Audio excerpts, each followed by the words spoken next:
Praise the lord. దేవునికి మహిమ కలుగునుగాక. కేరళ రాష్ట్రంలో సువార్త వ్యాప్తికై పాటుపడిన సువార్తికులు, దైవజనులు అనేకులున్నారు. వారి సువార్త సేవా పద్ధతులు, వారి తెగింపు, ధైర్య సాహసాలు గణనీయం, ప్రశంసనీయం.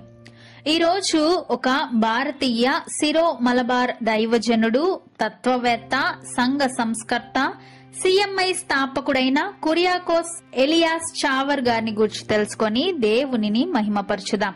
కురియాకోస్ ఎలియాస్ చావర్ 1805 ఫిబ్రవరి 10న భారతదేశంలోని కేరళ రాష్ట్రంలో కైనికిరి అనే ఊరిలో నస్రానీ క్రైస్తవ కుటుంబంలో కురియాకోస్ చావర్ మరియు మరియాం తొప్పిల్ దంపతులకు జన్మించారు. ఆయన తల్లిదండ్రులు గొప్ప దైవభక్తి గలవారు. ఆ దంపతులకు 6 సంతానంలో ఎలియాస్ చావర్ ఆఖరివాడు. చిన్నప్పటి నుండి తల్లిదండ్రులు పిల్లల్ని క్రమశిక్షణలో, దైవభక్తిలో పెంచారు. ఆధ్యాత్మిక రంగంలో వారిని సుసంపన్నులుగా తీర్చిదిద్దారు. వీరి కుటుంబం నస్రానీయులుగా పిలువబడ్డారు. నస్రానీయులు అనగా అపోస్తులుడు, క్రీస్తు యేసు శిష్యుడైన తోమా గారిచే బాప్తిస్మం పొందిన కేరళలోని పురాతన క్రైస్తవులు. వారినే సిరియాక్ క్రైస్తవులు అని కూడా పిలుస్తారు. ఎలియాస్ చావర్ గారు తమ ప్రాథమిక విద్యను స్వగ్రామంలోనే పూర్తి చేశారు. ఆయన 1818లో పాల్కల్ తోమా మాల్పన్ రెక్టర్ గా ఉన్న పల్లిపురంలోని సెమినరీలో ప్రవేశించారు. ఆయన అక్కడ తత్వశాస్త్రం, గురుబోధను అభ్యసించి నవంబర్ 29, 1829న ఒక దైవజనుడిగా పట్టా పొందుకున్నారు. ఆ తరువాత ఆయన ఒక దైవ సేవకునిగా నియమింపబడ్డారు. అలాగే Saint Andrew Catholic Forane Church Arthunkal అలపురాలో మొదటి ప్రతిష్టార్పణ పండుగను జరుపుకున్నారు.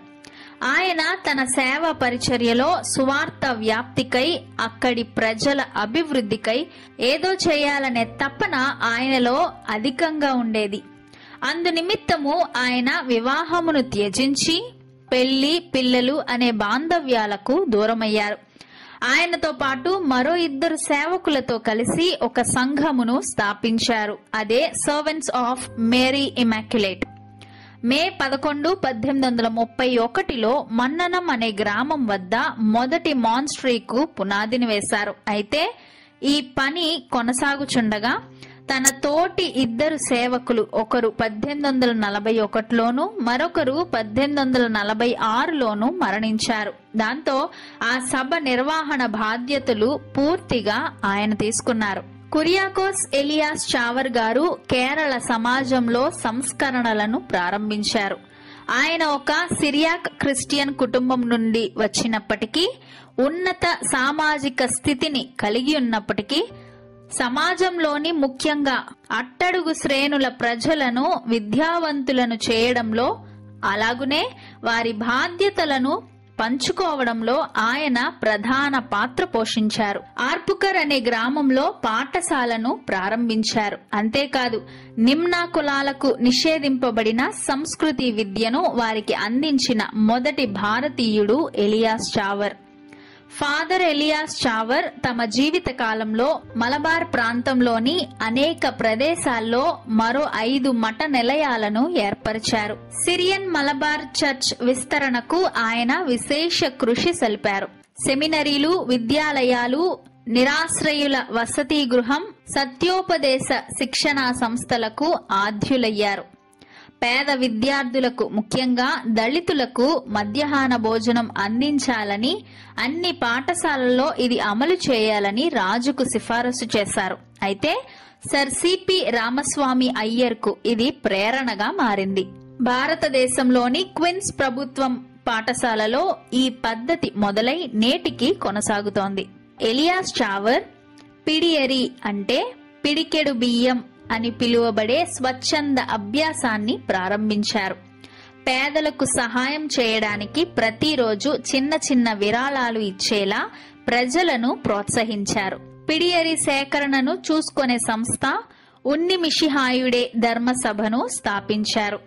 ఈ గుప్పెడు బియ్యం లేదా పిడికెడు బియ్యం పథకంలో భాగంగా ప్రత్యేక సేకరణ కుండలో బియ్యాన్ని సేకరించి వారాంతములో చర్చికి తీసుకొని వచ్చి పేదలకు, ముఖ్యంగా విద్యార్థులకు మధ్యాహ్న భోజనానికి ఉపయోగించేవారు. అలా ఆయన ఆలోచనలను కార్యాచరణలో చూపించారు. ఎలియాస్ చావర్ 1846లో మన్ననంలో సెయింట్ జోసెఫ్ ప్రెస్ ను, ముద్రణాలయంను ప్రారంభించారు. ఇది కేరళలో 3వ ప్రింటింగ్ ప్రెస్ మరియు విదేశీయుల సహాయం లేకుండా మలయాళీలు స్థాపించిన మొదటి ప్రెస్. గొప్ప విద్యావంతుడైన ఆయన పత్రికల ద్వారా సువార్త ప్రచారాన్ని చేపట్టాలన్న ఆశ కలిగి ఎన్నో శ్రమలకు ఓర్చుకొని ఒక ముద్రణ యంత్రాన్ని నెలకొల్పారు. దిన, వార, మాస పత్రికలు, సత్యోపదేశ పుస్తకాలు, మతపరమైన పుస్తకాలు ముద్రించి ప్రజలకు అందించారు. వారు ఆ రోజుల్లో ప్రారంభించి చేసిన ఆ సేవల ఫలితం కేరళలో క్రైస్తవ్యం విస్తృతమయ్యేట్టుగా చేసింది. పురుషులతో పాటు స్త్రీలు కూడా సంఘములో వారి సేవను అందించుటకు, సువార్త వ్యాప్తికై ప్రయాసపడుటకు అవకాశాన్ని అందిస్తూ 1866లో మహిళల కొరకు ఒక మాన్స్ట్రీను స్థాపించారు. వీరు కూడా వివాహమును త్యజించి పవిత్ర జీవితములు జీవిస్తూ నన్స్ గా ఉండి దేశమందంతటా విద్య, వైద్యం, సామాజిక అభివృద్ధి రంగాల ద్వారా సువార్త సేవలను ఆచరణాత్మకంగా అందించారు. దాదాపు 400 మఠ కేంద్రాలలో 5000 పై చిలుకు మఠ కన్యలతో తమ నిస్వార్థ సేవలందించారు. 1861లో కేరళలోని మలబార్ సంఘం కొన్ని విభేదాల కారణంగా 2గా చీలిపోయే ప్రమాదం వాటిల్లింది. అయితే ఈ దైవ సేవకుడు సాయశక్తుల అన్ని విధాలా ప్రయాసపడి సంఘములో చీలికలు లేకుండా, సంఘస్థులు చెదిరిపోకుండా చేయగలిగాడు. ఆయన అనేక కార్యక్రమాలను నిర్వహిస్తూ కష్టాల్ని అనుభవిస్తూ ప్రార్థనా జీవితమును మాత్రం కోల్పోలేదు. ఆయన గంటలు తరబడి ప్రార్థన చేసేవారు.